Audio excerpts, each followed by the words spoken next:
Why does Japan have entire districts built around pachinko gambling? Walk through almost any city in Japan, day or night, and you will find them. Rows of parlors, walls of vertical machines, a wash of noise that hits you from the street before you even open the door. Here's the strange part. Gambling for cash is illegal in Japan. It has been since the country's penal code was written in the early 20th century. And yet this industry is estimated to generate revenue in the hundreds of billions of dollars every year, more than the casino markets of Las Vegas and Macau combined. So how is that possible? You would assume an industry this loud, this visible, this massive must be operating outside the law.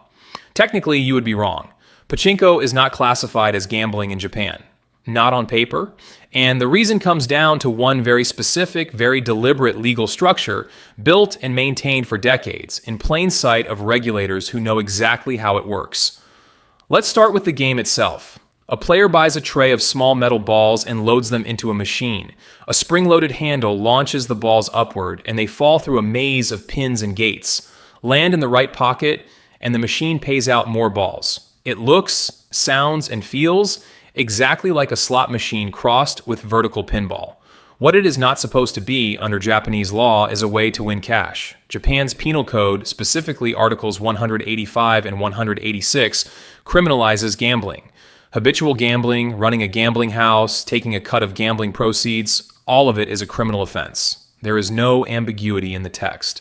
So when pachinko parlors began spreading after World War II, lawmakers faced a choice. Shut the whole thing down or find a way to let it exist without technically breaking the law. They chose the second option, and the mechanism they landed on is now known as the three-shop system, or Santen Hoshiki. Here is how it works in practice. You win a tray of balls inside the parlor. You take that tray to a counter, and you exchange it not for money, but for a prize. Usually this prize is a small, oddly specific object, a tiny gold-plated token, a card in a plastic case. Something with no obvious market value to an outsider. That exchange, balls for a prize, is legal. Nothing about trading game winnings for a physical prize violates the gambling statute. Then you walk outside. Not far. Often just around the corner, sometimes down a narrow side street, there is a second, completely separate shop. Independently owned, on paper. This shop buys your prize token from you in cash at a fixed rate. A third business, a wholesaler, then buys the accumulated tokens from that exchange shop in bulk and sells them back to the pachinko parlor, closing the loop. Three separate, technically independent transactions. The parlor gives out prizes. An unrelated shop happens to buy those prizes for cash.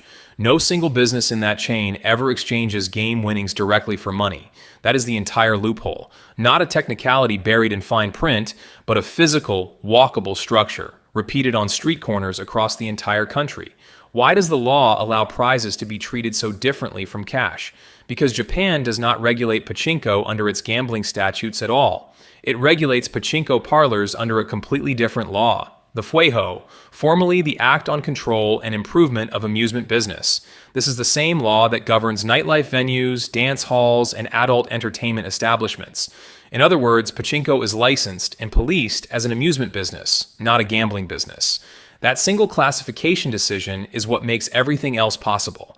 And this is not a case of regulators looking the other way by accident. The National Police Agency oversees pachinko licensing directly. Machine payout probabilities, operating hours, and parlor locations near schools are all tightly regulated. Every parlor employee is trained very deliberately never to tell a customer where the exchange shop is located, even though everyone involved knows it is right outside. The government inspects the machines, the government licenses the exchange shops. The government collects enormous tax revenue from the industry suppliers and manufacturers.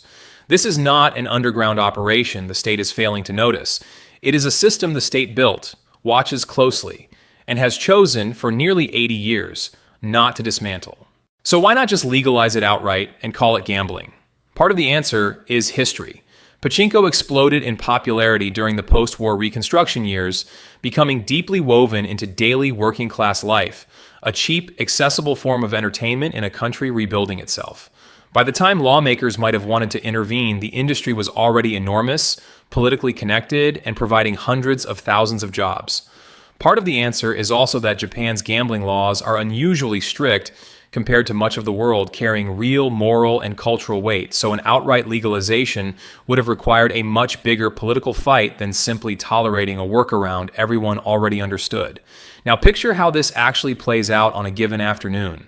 A parlor near a train station, its glass frontage lit up in gold and red, the name spelled out in bold neon. Inside, rows of machines, each one a wall of flashing lights and sound effects, layered on top of each other. A worker in uniform stands near the prize counter, trained to hand over a small token without a word about where to take it next. 2 doors down, a narrow booth with a hand-lettered sign reads simply, "Exchange." A window, a hand extends a token. A hand extends cash. No conversation needed. Everyone on that street already knows the choreography. It has been repeated so many times in so many cities that it barely registers as unusual to the people living there. Here is the counterintuitive twist most people miss. This isn't a system anyone is actively trying to hide.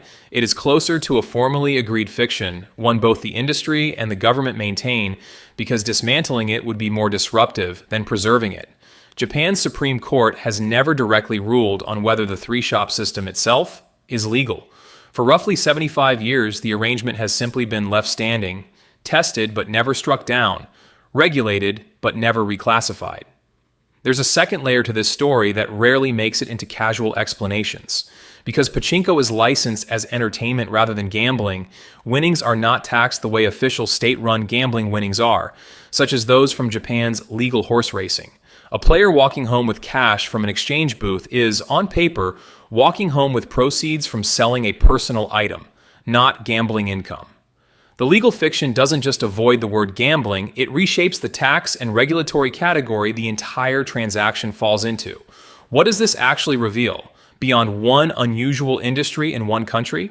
It shows how much a law's exact wording, not its obvious intent, determines what is actually allowed to happen in the real world. Japan's penal code was never rewritten to make room for Pachinko. Nobody amended Article 185 to carve out an exception.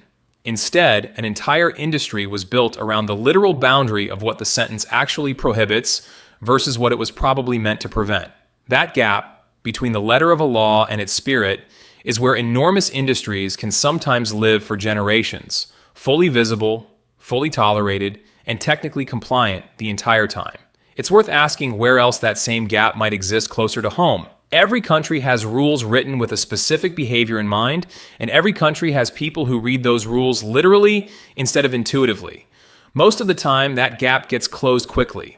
Once in a while, an entire industry grows up inside it instead, hiding in plain sight for decades, lit up in neon, right next to the train station. So why does Japan have entire districts built around Pachinko gambling? Not because the law allows gambling, because one country, 70 years ago, decided that letting a prize be sold 2 doors down wasn't gambling at all, and never got around to changing its mind. I'm MrOrange. If you want to keep discovering stories like this, hit follow so you don't miss the next one. And if there's a topic you're curious about, drop it in the comments. I might make the next video about it.